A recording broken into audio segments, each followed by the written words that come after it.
డబ్బుల సంచులు గుమ్మరించేది పొవాకని చెప్పేది మేము మాతో చేరిన వాళ్ళను మళ్ళా పోయి ప్రభావితం చేసేది కూతురవి ప్రజల్లో మార్పు వచ్చింది ఇది చిత్తుగా కొట్టబోతున్నారు మిమ్మల్ని బ్రదర్లను గిదర్లను అందరినీ జగ్గు దాదాను అందరినీ వదిలిపెట్టారు ఈసారి కక్ష మీద ఉన్న నిన్న చెప్పులేసినారు చూడు సిగ్గులే కొంచెమన్నా ఆడ అనంతపురంలో చెప్పులు నువ్వు సెక్యూరిటీ రాకుండా ఉంటే చెప్పులు పడతాయో ఏంటి పడతాయో తెలియదు నాకైతే తెలియదు మీరు సెక్యూరిటీ పెట్టుకొని అంత చెట్లు కొట్టేసి దాపు ఎక్కడా కూడా అడ్డం లేకుండా చేసుకొని ఓ అబ్బా అంత పెద్ద సెక్యూరిటీతో మీరు వస్తున్నారు కాబట్టి ఏదో వచ్చి మైకు తీసుకొని మాట్లాడిపోతున్నారు మీరు సెక్యూరిటీ లేకుండా రాయలసీమ తిరుగు కరువు ప్రాంతమయ్యా ఆయన అయితే ఇత్తనాలు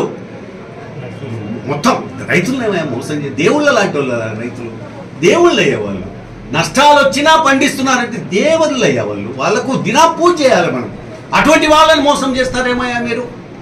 ఈ బ్రహ్మానంద రెడ్డి కట్టోళ్ళు నేనే ఎన్నో పంచాయతీలు చేసిన నా ఊరికి పిలిపించి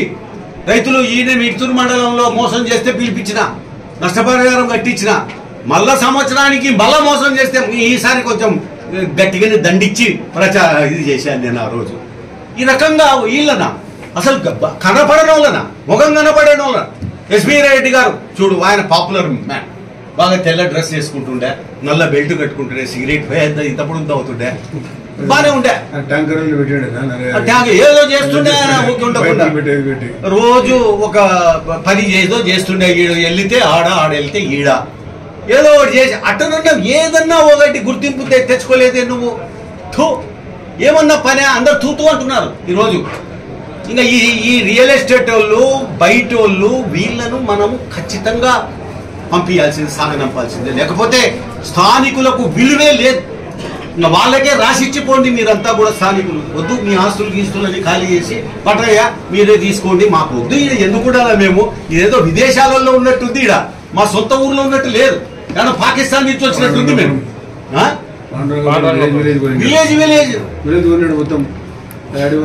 ఎక్కడికి ఏం జరుగుతోంది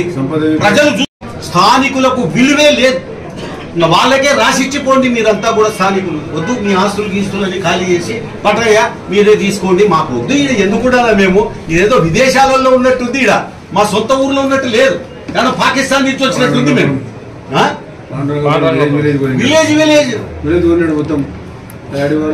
ఎక్కడికి ఏం జరుగుతోంది ప్రజలు చూస్తున్నారు కదా ఈరోజు వీళ్ళని తరిమి కొట్టాల వీళ్ళను గుండ్రేవులు సాధించుకోవాలా మనం ఫారూక్ గారికి నేను ఒకటే చెప్తున్నాను ఈయన మంత్రి ఏది ఖాయం ఎందుకంటే మైనార్టీలలో ఒకడే ఏకైక నాయకుడు ఆయన మైనార్టీ మినిస్టర్ అవుతాడు ఇక్కడ గెలిస్తేది ఖాయం నేను ఒకటే చెప్తున్నాను ఆయనను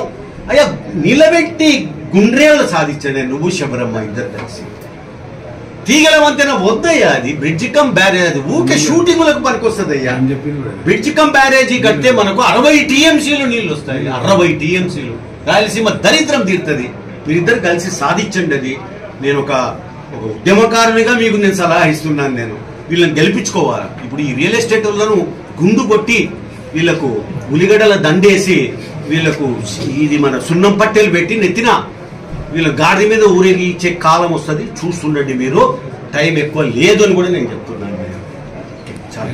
మీ అభిప్రాయాన్ని కామెంట్ రూపంలో తెలియజేయండి లేటెస్ట్ న్యూస్ కోసం నేటి భారత్ ఛానల్ ను లైక్ చేసి షేర్ చేసి సబ్స్క్రైబ్ చేయండి